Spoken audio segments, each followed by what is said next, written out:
नमस्कार विद्यार्थी मित्रांनो, सबाज अकॅडमीमध्ये आपल्या सर्वांचे स्वागत आहे। आज मी तुम्हाला कंपाऊंड इंटरेस्ट या धड्याचा प्रॅक्टिस सेट 14.1 सोडून दाखवणार आहे। हा व्हिडिओ शेवटपर्यंत पहा आणि आवडला असेल तर लाईक करा। यानंतरची व्हिडिओ बघण्यासाठी चॅनलला सबस्क्राईब करायला विसरू नका।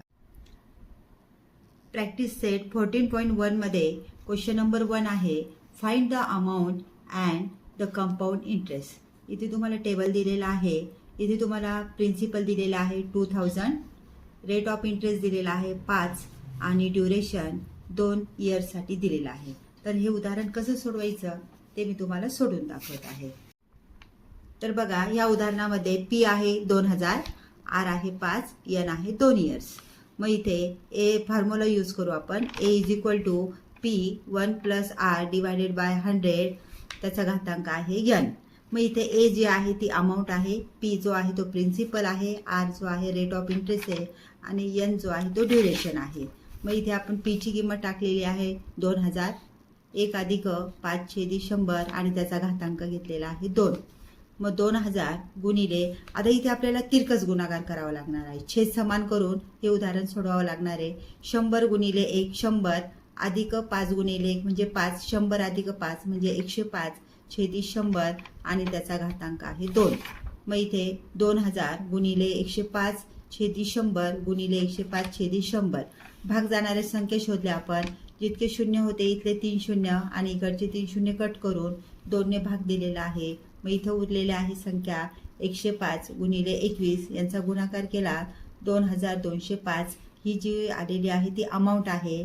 आता आपल्याला इंटरेस्ट काढायचं, कंपाऊंड इंटरेस्ट काढायचा आहे। त्याचा फॉर्म्युला आहे I is equal to A minus P. मग इथे ए ची किंमत आलेली आहे 2205 वजा प्रिन्सिपल आहे 2000, म्हणजे इथे आपल्याला इंटरेस्ट असणार आहे 205 रुपये। यानंतर दुसरं उदाहरण आहे, पी दिलेला आहे 5000, आर दिलेला आहे 8 आणि एन दिलेला आहे 3। सेम फॉर्म्युला आपण यूज करणार आहोत।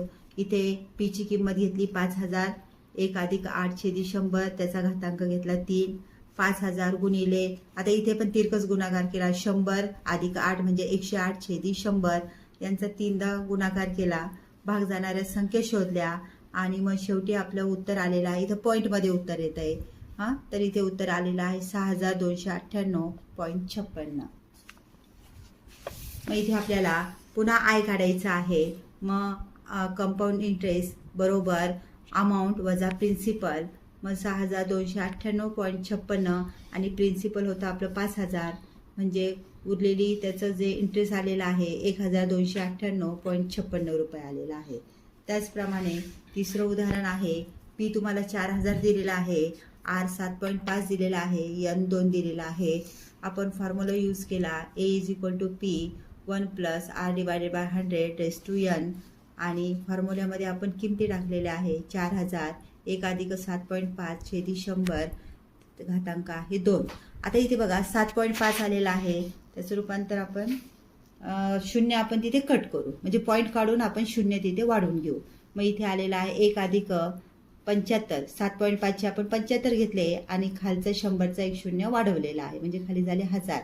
इथे पण तिरकस गुणाकार केला, म्हणजेच 1075 छेदी 100, त्याचा घातांक आहे 2। म्हणजे 4000 गुणिले 1075 छेदी 1000 गुणिले 1075 छेदी 1000, भाग जाणारे पहिले शून्य कट केले, भाग जाणारे संख्या शोधल्या, उत्तर आलेलं आहे 215 गुणिले 43 छेदी 2। मग याचं उत्तर सुद्धा पॉईंटमध्ये येतं 4722.50। भाग देऊन इथे आपल्याला ए ची किंमत भेटलेली आहे 4722.50। आता आपल्याला इथे पुन्हा एक फॉर्म्युला यूज करायचा आहे, I is equal to A minus P. इथे आपण आता पी ची जी किंमत आहे ती 5000 आहे, त्या मानाने ए ची किंमत 4622 आलेली, म्हणजे पी ची किंमत ही मोठी आहे, म्हणून आपण फॉर्म्युला यूज केलेला आहे पी मायनस ए। म्हणजे इथं पी ची किंमत झाली 5000 रुपीज मायनस ए ची किंमत आहे 4722.50, म्हणजे कंपाऊंड इंटरेस्ट आलेला आहे 622.5। यानंतर 14.1 मधलं दुसरं एक्झाम्पल आहे, Shamrao has taken a loan of 12,500 at the rate of 12 PCPA for 3 years. If the interest is compounded annually, then how many rupees should be paid to clear his loan? इथे सुद्धा आपल्याला पीची किंमत जी दिलेली आहे 12,500 आहे. आर जो आहे तो 12 PCPA आहे आणि यांची किंमत जी आहे ती 3 इयर्स आहे. तर आपण हे उदाहरण कसं सोडवायचं आहे ते आपण बघणार आहोत. इथे बघा आपण पुन्हा तोच फॉर्म्युला यूज करणार आहोत. A = P in bracket 1 + R / 100 n.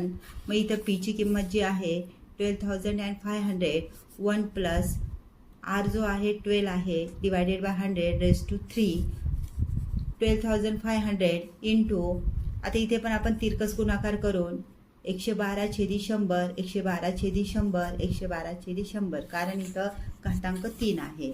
आणि मग त्याचं आपण शून्य कट केले आणि भाग दे जाणाऱ्या संख्या शोधल्या.